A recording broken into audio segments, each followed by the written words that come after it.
সবাই একসাথে কিন্তু আমরা ভাত খাওয়ার জন্য বসে পড়েছিলাম। বেশ মজা করেই কিন্তু ভাতটা খাইলাম। এত মজা হয়েছিল কর মতো না।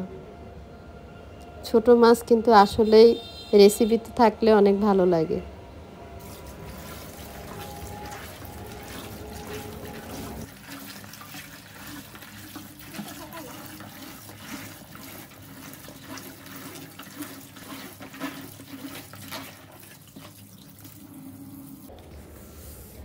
আসসালামু আলাইকুম, কেমন আছেন আপনারা? শুভ সকাল। আই হোপ খুব ভালো আছেন। আমি অতটা ভালো নাই। সূর্যটা যেভাবে অন্ধকার হয়ে আছে, আমার মনটাও কিন্তু আজকে বেশ কয়েকটা দিন ধরেই অন্ধকার, কারণ মনটা বেশি ভালো নাই। আজকে জানেন কয়েকদিন ধরে কিন্তু আমি ভিডিও আপলোড করছি না। আসলে পারিবারিকভাবে একটু অশান্তির ভিতরে ভুগতেছিলাম, পারিবারিকভাবে একটু অসুস্থ, তার জন্য। তো যাই হোক, দেখেন সকালবেলা উঠেই কিন্তু আপনাদের সাথে একটু ওয়েদারটা নিয়ে একটু কথা বলার চেষ্টা করলাম। ওয়েদারটা সেরকম ভালো না। তো আপনাদের ভাই কিন্তু সকালে আমাকে ঘরটা একটু গুছিয়ে দিলেন। মন ভালো থাকলে সব কিছুই ভালো লাগে, এটা আপনারা জানেন, সবাই জানেন। কিন্তু জানি আপনারা আমাকে ভুলে গেছেন। দুঃখ নাই, এটা আপনাদের ব্যক্তিগত ব্যাপার। তো যাই হোক, আপনাদের ভাই আমাকে অনেক হেল্প করছে। এই তো ঘরটা গুছিয়ে নিলাম সকালবেলা। আর এদিকে দেখছি আমার মা কি রান্না করছে। দেখেন আমার মা কিন্তু খুব সুন্দর চিচিঙ্গা দিয়ে মাছ রান্না করতেছিল। তো ভাবলাম অনেক দিন হয়েছে ভিডিও দিচ্ছি না, 2-3 দিন ধরে। তো আজকে একটা ভিডিও দেই। আর এখানে তো ডিম ভুনা করতেছিলেন। রান্নাটাও বেশি, যেতে আমাদের বাসায় মানুষ বেশি, তার জন্য রান্নাটাও বেশি হয়।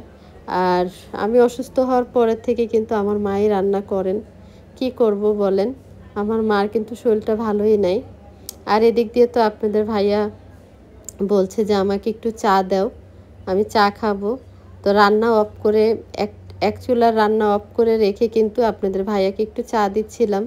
আর আমি একটু দুধ চা নিয়েছিলাম খাওয়ার জন্য। তো ভাবলাম যে না, একটু চা খেয়ে নিই। এই তো বসে আছে আপনাদের ভাইয়া।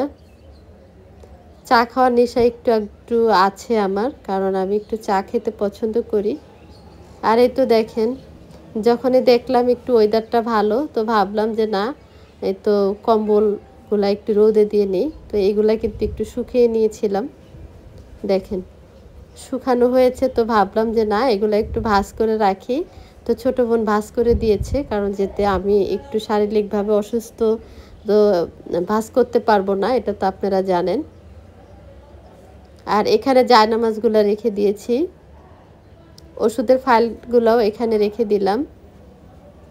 রোদ উঠার কারণে কিন্তু খেতা কম্বলগুলা, খেতা তো নাই, এটা একটা উদাহরণ আর কি, কম্বলগুলা রোদে দিয়ে শুকিয়ে নিয়েছি।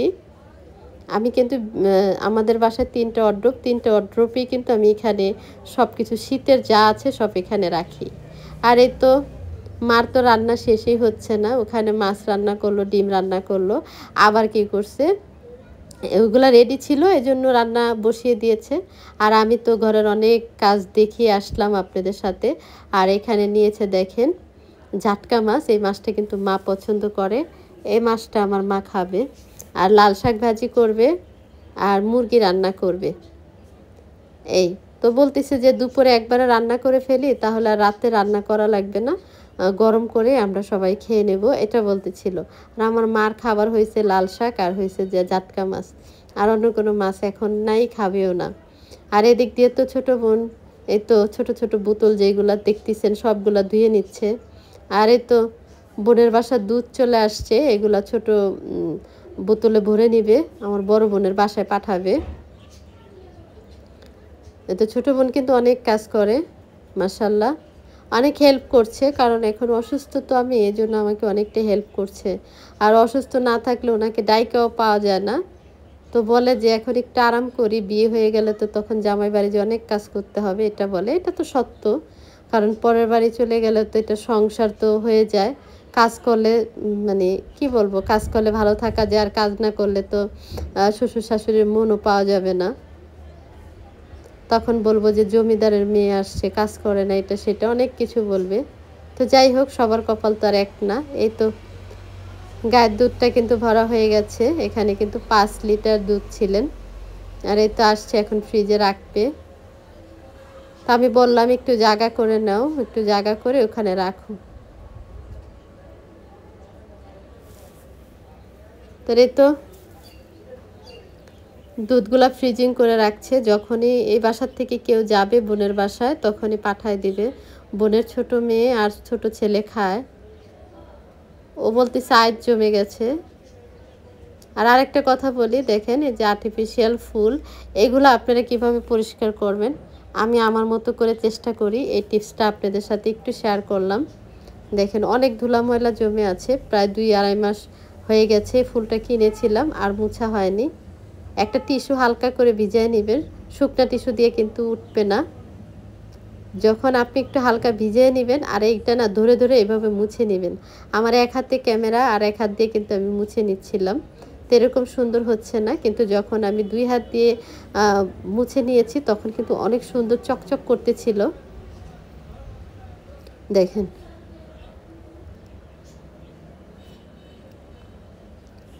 তো যাই হোক, জীবন কারোর জন্য বসে থাকে না, কোনো না কোনোভাবে যায়।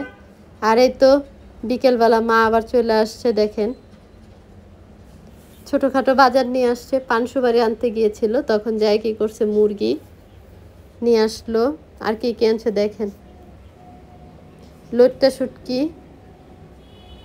আপনাদের ভাইয়া বলছিল লইট্টা শুটকি কাঁঠালের বিচি দিয়ে খাবে, এই জন্য লইট্টা শুটকি নিয়ে আসছে। এই যে দেখেন, আর লবণ, আর কিছুই না। আর মিনি ময়না সঙ্গে সঙ্গে দেখতেছিল ওনার খাবার আসছে কিনা। এই যে ড্যানিশ, কারণ শুকনা বাজারের জন্য কিন্তু মা যায় কম বেশি নিচে। তো দোয়া করবেন আমার মার জন্য, আমার মার শরীরটা খুবই খারাপ। আর এদিকে তো মিনি ময়না দেখেন কি টান টান হয়ে ঘুমাচ্ছিল।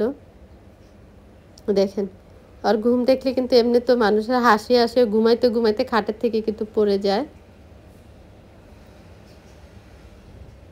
আর এই তো দেখেন কলা এনে রাখছে 2 দিন আগে, একদম কাঁচা কলা ছিল, একদম শক্ত শক্ত ছিল, কিন্তু তারপরে 2 দিন পর্যন্ত আমি ব্যাগের থেকে বের করি নাই। এখন দেখতেছিলাম একদম হলুদ হয়ে গেছে পাইকা, তো ভাবলাম যে না এখন খাওয়ার উপযুক্ত হয়েছে, আপনাদের সাথে একটু শেয়ার করি।